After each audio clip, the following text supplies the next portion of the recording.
हरिओम। तो स्वागत है आप लोगों का आज के इस स्पेशल सेशन में। आज का जो मेरा सेशन है वो स्पेशली उन लोगों के लिए है जो अपना मोटा मोटा पेट घटाना चाहते हैं, अपनी पेट की चर्बी को कम करना चाहते हैं। तो मैं पेट की चर्बी कम करने के लिए सिर्फ और सिर्फ 3 से 4 आसन बताऊंगी, और अगर आप लोगों ने उसको रोज ईमानदारी से कर लिया जिस तरीके से मैं बताऊंगी, तो यकीन मानिए आपकी पेट की चर्बी पूरी तरह से ठीक हो जाएगी।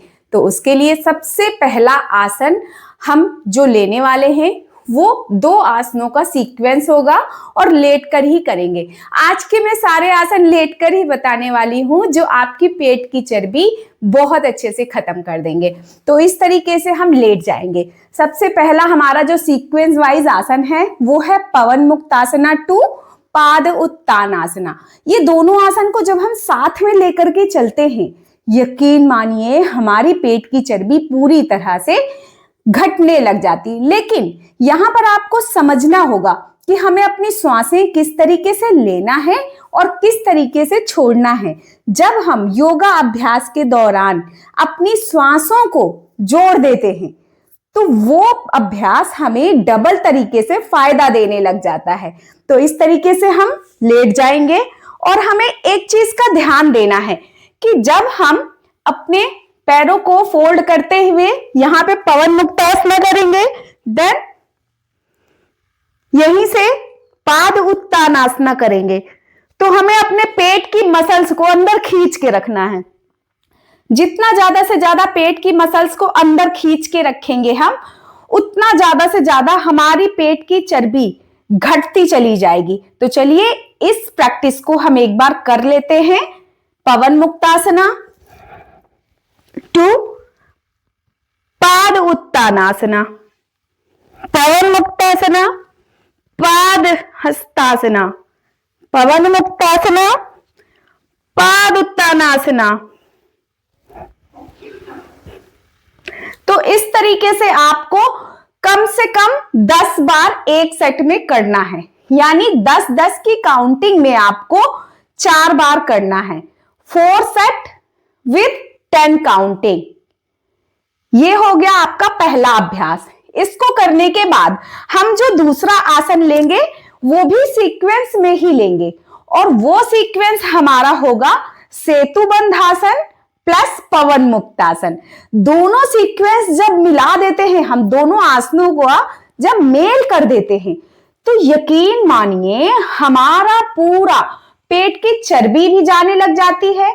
हमारे अंदर जितनी ज्यादा गैस, गंदी गैसें बन रही होती हैं, वो ज्यादा से ज्यादा रिलीज होने लग जाती हैं, हमारे शरीर से बाहर निकलने लग जाती है, और हमारा शरीर बीमारियों से मुक्त होने लग जाता है।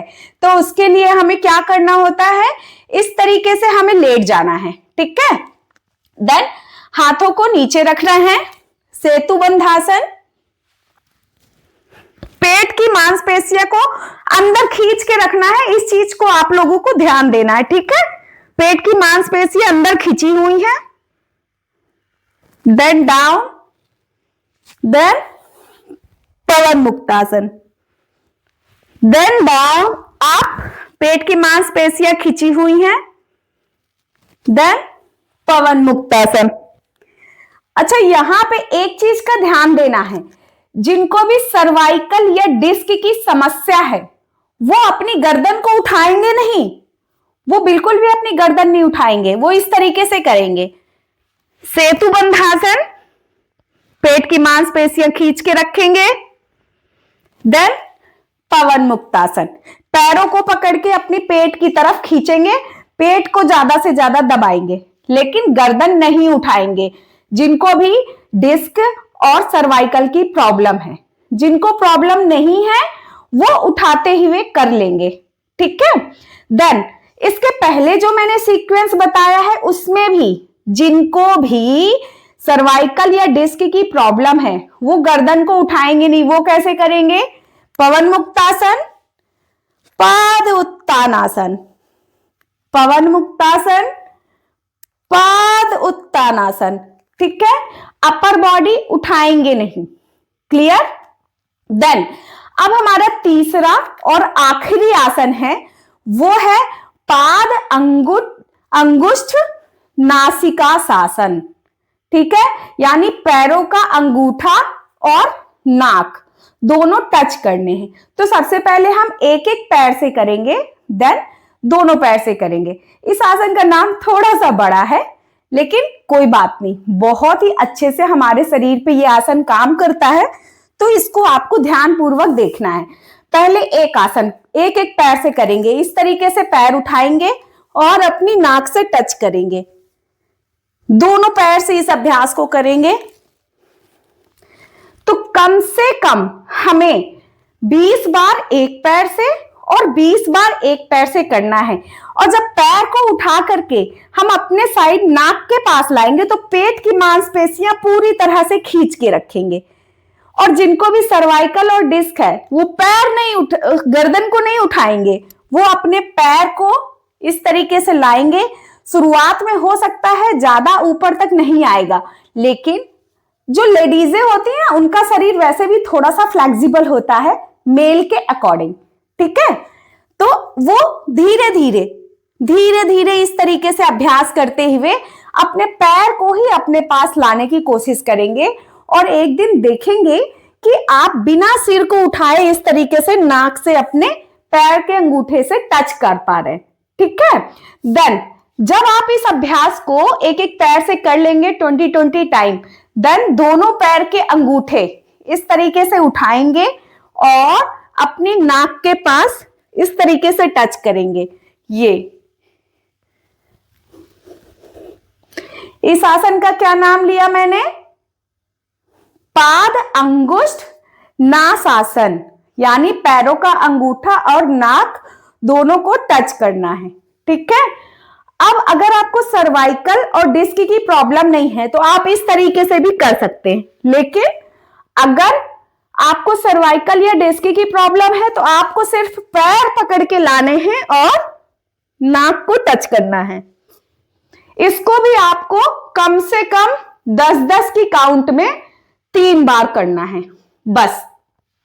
इतने से अभ्यास अगर आप रोज रोज कर लेते हैं, यकीन मानिए आपका जितना मोटा मोटा पेट निकला हुआ है, जितनी चर्बी यहाँ पे जम गई है, वो सारी एकदम टोन्ड होने लगेगी।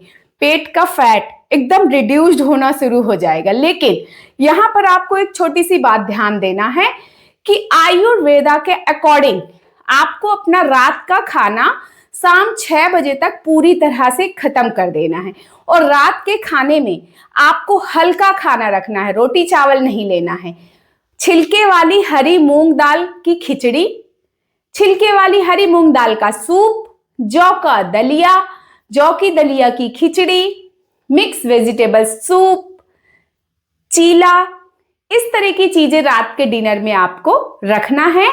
और याद रखना है कि 6 बजे तक खत्म करना है खाना। रात में सोने से पहले 1 चम्मच त्रिफला पाउडर गर्म पानी से जरूर लेना है। बस इतना अभ्यास कर लीजिएगा, मैं सच कहती हूं आपकी पेट की चर्बी बिल्कुल नहीं बचेगी, बहुत अच्छे से टोन्ड हो जाएगी। बस जिस तरीके से मैंने सारे अभ्यास करने के लिए बताया है, आपको उस तरीके से सारे अभ्यास करने होंगे, ठीक है। ये तो मैंने आपको अभी सिर्फ पेट की चर्बी के लिए बता दिया। लाइव योगा क्लासेस मेरी सुबह से रात तक चलती हैं। अगर आप लोग योगा क्लासेस के लिए इंटरेस्ट हो, मेरा योगा क्लास ज्वाइन करना चाहते हैं, फिर चर्बी उतारना चाहते हैं अपने शरीर की, तो स्क्रीन में नंबर दिख रहा है, आप उस नंबर पे मेरे से कांटेक्ट कर सकते हैं। हरि ओम।